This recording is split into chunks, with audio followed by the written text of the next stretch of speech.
Kepolisian Daerah, Polda Bali, secara resmi menaikkan status hukum terhadap 6 orang warga negara asing, WNA, menjadi tersangka dalam kasus penculikan seorang warga negara Ukraina bernama Igor Komarov yang terjadi di wilayah Kuta Selatan. Langkah tegas ini diambil setelah tim gabungan dari Polda Bali dan Polresta Denpasar melakukan serangkaian penyelidikan mendalam pasca menerima laporan resmi pada tanggal 16 Februari lalu. Kabid Humas Polda Bali, Kombes Pol Arya Sandi, mengungkapkan bahwa penetapan tersangka ini merupakan hasil dari olah tempat kejadian perkara, TKP, yang dilakukan secara komprehensif serta penelusuran terhadap berbagai alat bukti digital dan saksi-saksi di lapangan.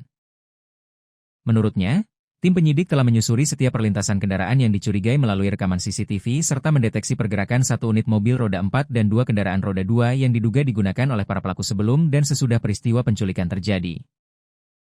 Berdasarkan hasil gelar perkara yang dilakukan oleh tim penyidik, kami telah secara resmi menaikkan status 6 orang warga negara asing tersebut sebagai tersangka dalam peristiwa penculikan yang dilaporkan pada 15 Februari lalu, kata Kombes Pol Arya Sandi di Mapolda.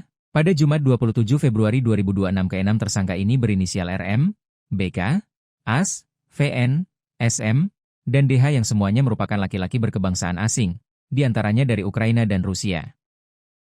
Kami juga sedang berkoordinasi untuk menerbitkan daftar pencarian orang, DPO, serta red notice melalui Kepolisian Interpol untuk mengejar para tersangka yang terdeteksi telah meninggalkan wilayah Indonesia, ujar Kabid Humas.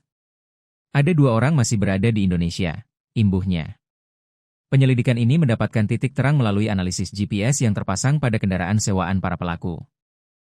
Data GPS tersebut menunjukkan bahwa kendaraan sempat berhenti di sebuah villa di daerah Tabanan, yang setelah diperiksa, identik dengan lokasi di mana para pelaku sempat merekam video korban secara langsung.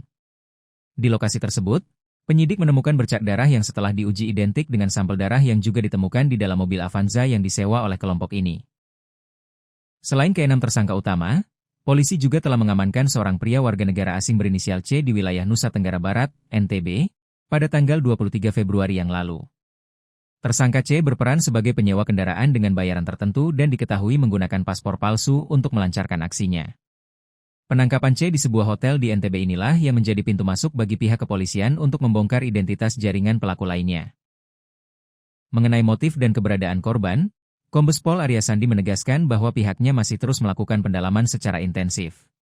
Terkait spekulasi adanya hubungan antara kasus penculikan ini dengan temuan potongan tubuh manusia beberapa waktu lalu, pihak kepolisian belum dapat memberikan kesimpulan final. Saat ini, tim Bidokes Polda Bali tengah melakukan identifikasi dan mencocokkan DNA potongan tubuh tersebut dengan DNA orang tua korban penculikan untuk memastikan ada atau tidaknya keterkaitan antara kedua kasus yang berbeda tersebut.